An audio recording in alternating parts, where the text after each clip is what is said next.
So, how's it going, everybody? Let me test my audio quickly.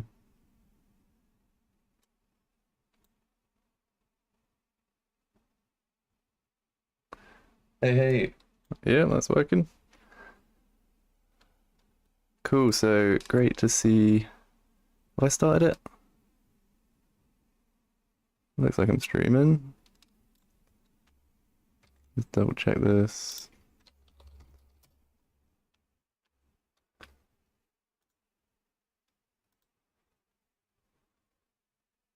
Yeah, we live. Awesome. So yeah, great to see maybe some new faces in here. We've been putting this out to Facebook groups and forums and stuff because we're really excited about this new ultra high res 360 rendering method that we've got here at Offworld Live. We're essentially trying to get the ability to render the most beautiful Unreal Engine scenes possible with kind of no limitations on what you can do with the footage. So hence why I'm talking about color grading this time, because we've been working really hard to make sure that it's totally integrated into your sort of normal Unreal Engine color grading kind of workflows. So yeah, we're super excited about this. We're putting this out. This is going to be public beta in the next week or so, so you'll be able to get your hands on it and play with it yourself. This is currently in closed beta or closed alpha, and some people testing it out, but we're really getting there with it, and we're super happy to get this out soon. So it's why I kind of want to talk about some of these workflows. Yeah, this time what I found. Oh, I've got no data. Hang on.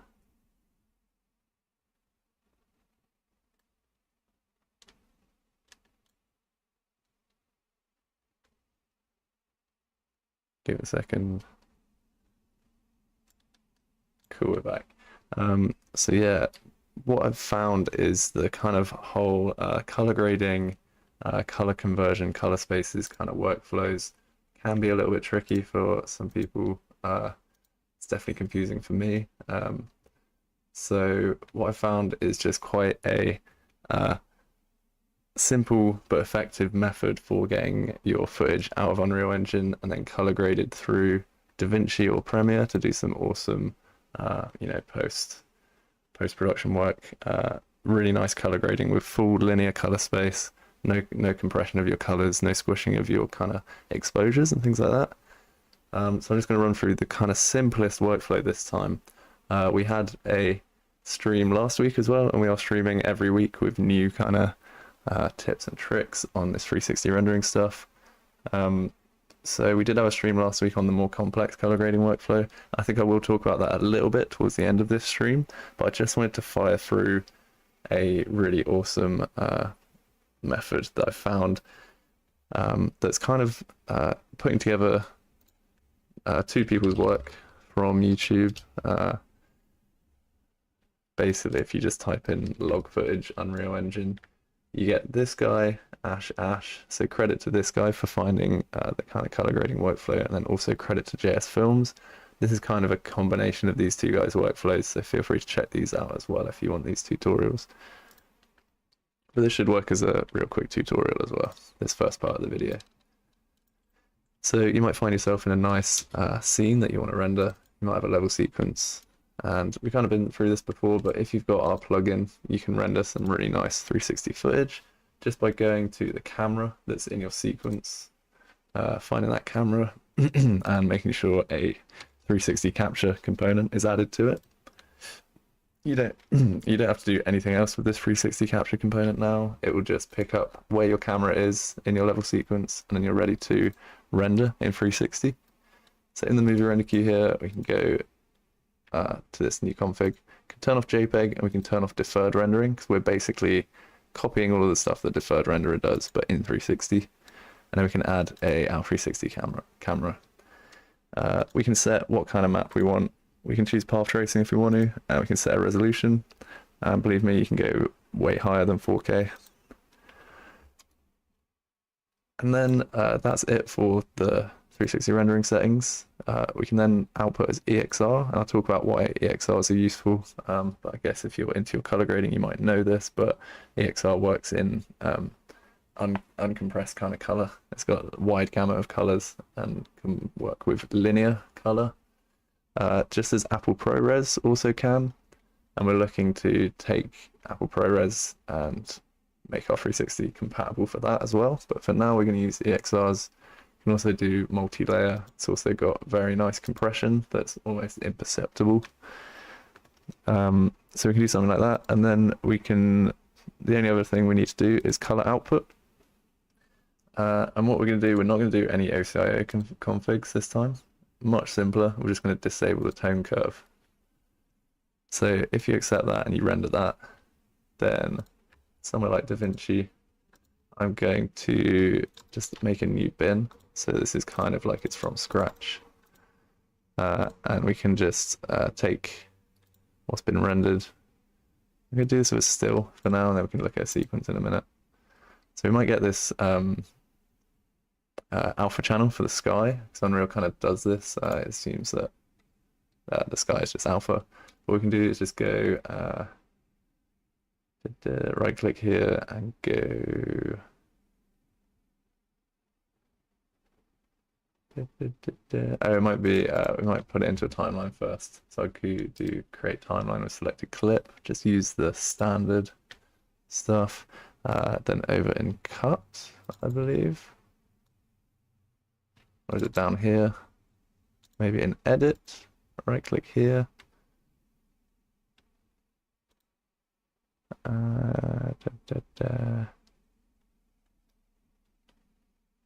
Clip attributes. No. Just looking to disable the alpha channel.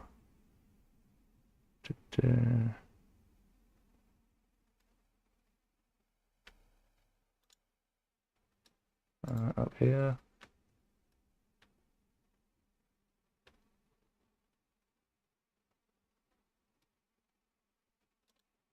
Alpha mode, ignore.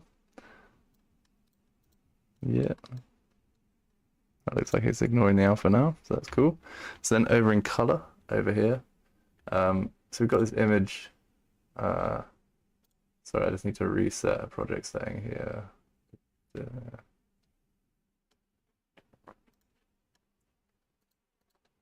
I'll talk about all these presets in a minute.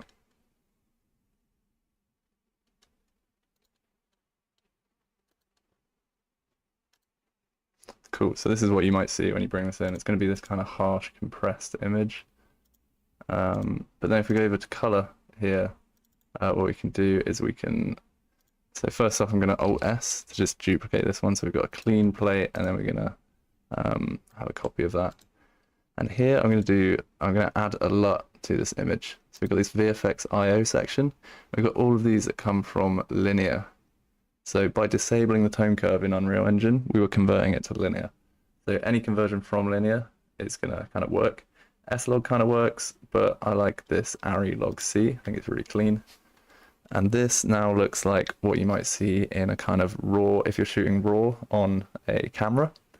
So we're essentially kind of copying that workflow, but through Unreal Engine. It's not exactly the same as shooting raw, but it's honestly a really similar workflow. So we can Alt-S that again, just because now, by the way, in DaVinci, if you don't see any of this stuff, you can just make sure that nodes is visible.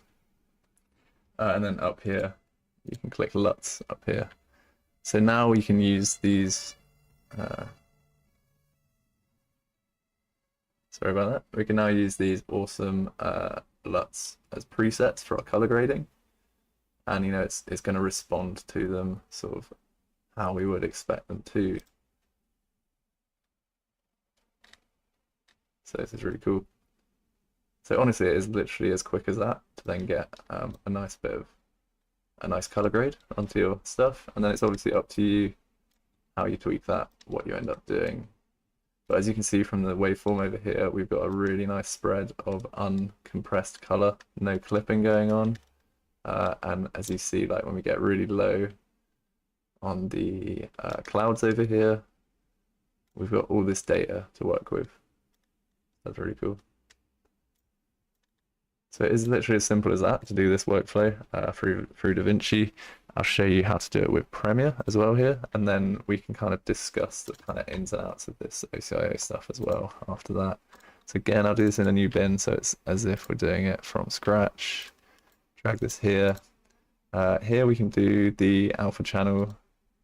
Here we can go color, interpret footage and ignore alpha channel. That's totally doable. And then we can go new sequence from clip, really similar to DaVinci. You can also source settings. You can disable the alpha channel here. Don't know if it makes any difference which one you're doing there. So that's cool. Now we've got, again, this kind of washed out looking image. It doesn't look exactly the same, but again, it responds to LUTs in the kind of way that we would expect. Difference with Premiere is if we drag on another one of these, they are going to stack. So over here in the effect controls, we will see these stacking. But you can go over to here and then tweak this to be use your color grading eye to really get this spot on how you want it. Also with Premiere, you can, instead of using a LUT, you can type Lumetri color as its own standalone effect. So it's not a Lumetri preset, it's got no preset added to it. It's just going to be flat Lumetri color, ready for you to then make your own look from scratch instead of using a LUT. And yeah, again, simple as that. Because we've output in log, it's going to respond, and because we're using EXRs, it's going to respond really nicely to this color grading. Cool. So nice, that wasn't too long. Nice, just a little 10-minute section. I'll probably chapter that at the beginning. But now we can talk about some of the more complex bits. That's why these are live streams, because it's always really nice to get people's input and ideas on this. Like, for example, do people prefer to use DaVinci or Premiere? That's quite an interesting one. Let me know if you have an opinion on that. Is free. So the beta will be free, and this is also free up to a certain resolution. I believe it's 4K. If you want to go higher than 4K, you will get a watermark, and we're going to have a payment system set out for people that want to go even higher resolution, because this is going to be, if you're on the really, really high resolutions, it's likely you're doing quite a big job for a dome or for some VR project. So this will be paid for the higher resolutions. You're free to play with it at lower resolutions, and you can still get some pretty awesome outputs. You can see how it works. So for the sort of more complex OCIO kind of workflows, last week I talked about how you can download the OCIO configs from the GitHub. See if I can find that quickly. Yeah, so it's got these kind of ACES configs. You can go here and download one of these zips here. And what this will give you, I think that might take a little while to download. It's essentially just give you an OCIO file that you can then load into Unreal Engine, like this. So to create a new one, you'd go new miscellaneous, I believe. OCIO config, go here, and you just point this to the OCIO file that you had here, and you can add array elements, and you can convert from color spaces to other color spaces. So what I did here was I did utility linear sRGB, and then ACES CG on the output. So generally, if you're working in ACES or some kind of color space like this, you might know what you're doing. Can we get demo version? Yes. Yeah, you can for sure. We if you talk to us in Discord, we can arrange you getting your hands on the alpha version, but we're releasing a public beta hopefully next week. It's cleaning up some final bits on it. So if you get on our mailing list or get in our Discord, then you'll see first updates of when this is out for public beta, unless you want to make a request to look at the alpha earlier on.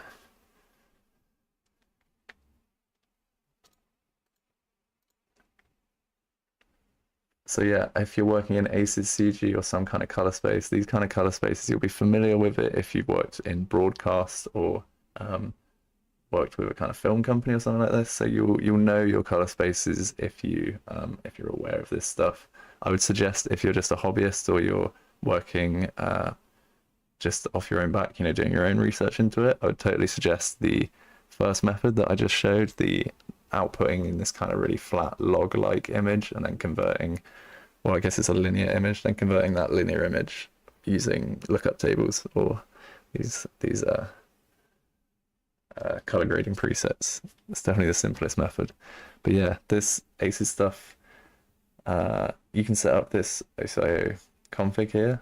And once you've got this set up, you can then actually preview what this might look like in viewport. So what I've done, I've just loaded the config that I made.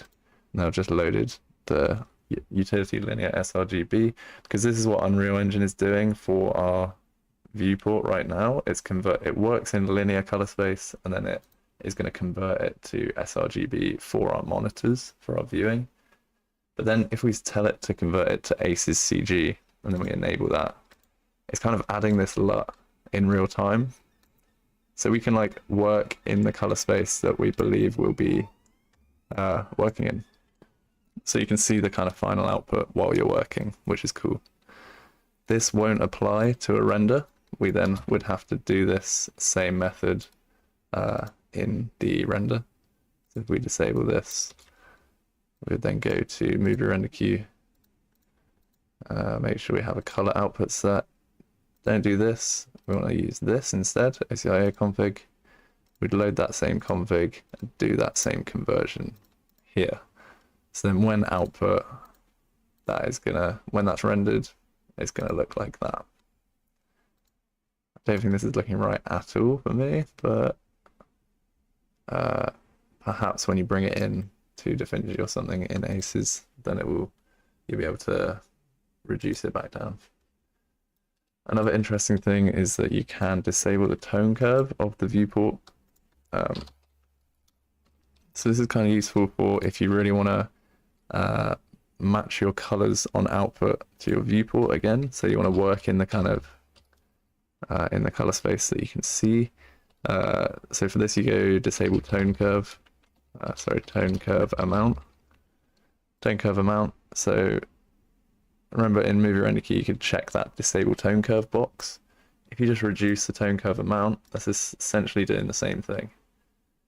So it's going to give you this real washed out image. You can see that the clouds and stuff get really, really washed out. But if you export in linear using an EXR, you will have all of this color data still to work with in post. It's just, this might help you just say you want to get your general exposure of your scene and you want to see how that's going to be output in 360. It's quite useful to see that, so you get a one-to-one comparison of how the 360 camera is going to render it.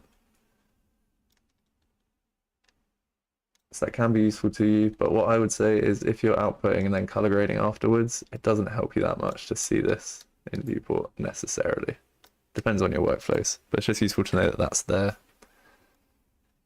And then also you can do this full color grade conversion, and I believe this, I need to test this, but I believe this does carry through to movie render queue if you set it in the project settings. Color space, yeah, working color space. So this is why my other one was looking funny, because I left this converted. But this will have to restart to take effect, but you can just work in different color spaces. So the initial would be sRGB, Rec 709, but you can choose to work in ACES in your viewport, which is quite interesting. You can see the color space changing here actually, but I think it would have to restart to fully see the full effect. So this is where it gets confusing. There's different places that you can do all these conversions, and you're wondering whether it's converted it twice, you know, things like that. So I would suggest like working in this color space and then doing the conversion in movie render queue. So then say you have done this conversion and you've outputted to ACCG, or you've even if you've just disabled tone curve like this, just disabling the tone curve, you'll have an EXR that you've output. So what I'd really recommend is getting your hands on this DJV program. It's a really great player. It plays back EXRs and sequences of EXRs really nicely. Let's open the first inner list. You can play this back. And, you know, to think like EXRs are really, really heavy. In fact, this is playing this back. You can even choose to give it more space to play it back. This is really cool. It's such a good player for EXRs. You can also do R, G, and B to see your different channels. You can do alpha channel as well. So you can see why the sky sometimes disappears. We've got an alpha channel here that's masking out the sky. But you can really zoom in. You can see it moving when you zoom in, see the quality of what you're doing. So it's really great. You can also do color space conversions in here.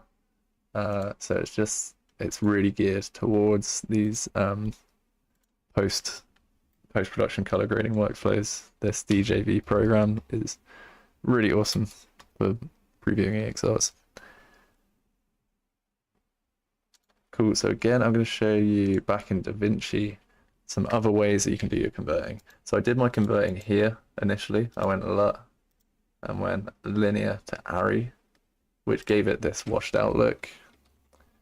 And then I added a LUT once it was in ARRI. It's going to respond really well. Thanks a lot, Paresh. Thanks for your appreciation. Thanks for turning up. Glad I could. Glad it's interesting. So yeah, so I did this conversion here, you know, by selecting LUT and change that. But you can also do this here in your clip, which I think would be useful if you have a whole batch of clips that you know need converting. You can convert these here at this point to ARRI. It's going to be nice and washed out. But then here it's doing a total different thing because it's started at this point and then it's converted it. So we just want to disable that one because that's where we did the conversion. And then it's again kind of responding how we think it would respond. But once again, you can do your converting at an even earlier stage. Just like with Unreal Engine, there's 3 places to do all this converting. And that's over here in project settings. So you can go, yeah, color management, color science, ACES 3, input transform. I guess we would want a linear to something. sRGB linear, output transform, Rec 709.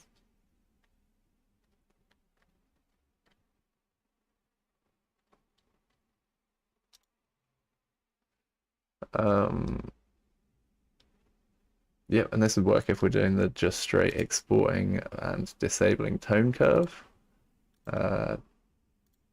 Just this. But if we went and did a conversion and we went like to ACES-CG, then the ACES-CG would have to be the input transform. I believe that's how it works. ACES-CG. So sRGB linear is our input for now. And then, so this is kind of like going here and setting the LUT, but it's just doing it project wide. So you, in a way, it's kind of better to do this because you know all of your footage is getting that conversion. For me, it was useful to use the nodes to start with because I was kind of experimenting with it, and maybe you might want to do that. Experiment with what LUTs look good, but once you know your workflow, this is quite useful to really solidify that everything that's running through your project is going to be converted the same. You can then also save these presets, so you can kind of flick between different ones. And you can actually see the footage changing when you do that. So again, this is now going to look washed out from the start, so that's great. And then we come to the color. It's actually done something totally different to that.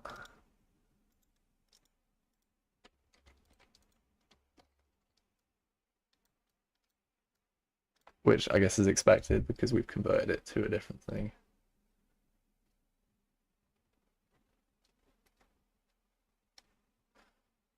So I guess, do we want to convert to log, actually? Rec 79, we want this to be log. Can we do that? Sony S log. Anything else that's got a log? This is where it gets like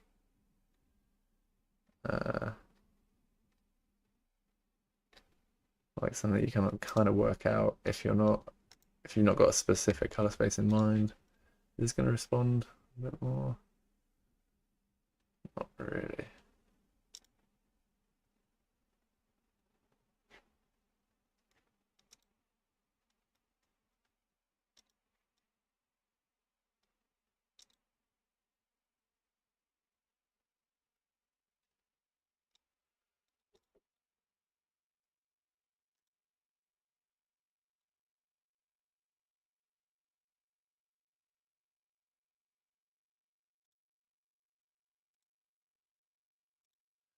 But yeah, this is kind of why I was preferring doing it with this kind of outputting via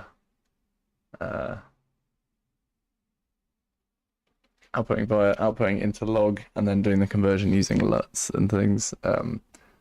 Because personally, I'm not an industry. I don't have someone telling me, oh, we need this exact color space. So, converting into linear in this kind of raw form was kind of working better for me. So yeah, I'll go back to the default. And then, yeah, you can see the kind of film looks and stuff having a kind of expected effect. And then, at the end of that, you can get something that kind of looks pretty similar, if not more poppy, more cinematic than the actual Unreal Engine scene originally was. I'm just going to restart that in the background.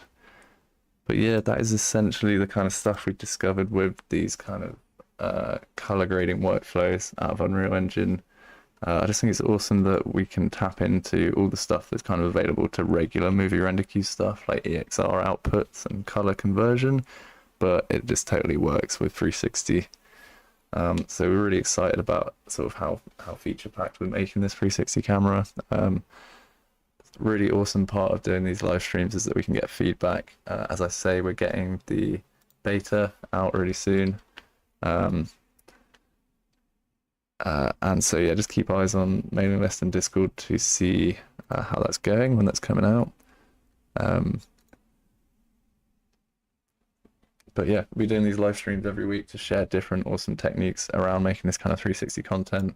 Hopefully it'll just enable people to make some awesome 360 films, whether it's for domes or for VR. Just be awesome to see. Loads of other stuff we want to get into and talk about, like stencil clip layers, for masking out selected actors as EXRs, and how we can do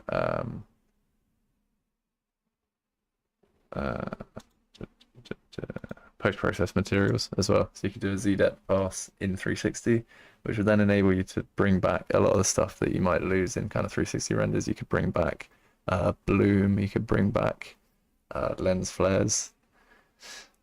So that's really exciting as well. So loads more tips to share about making amazing cinematic 360 renders out of Unreal Engine. We're just going to be doing these live streams every week at 4 p.m.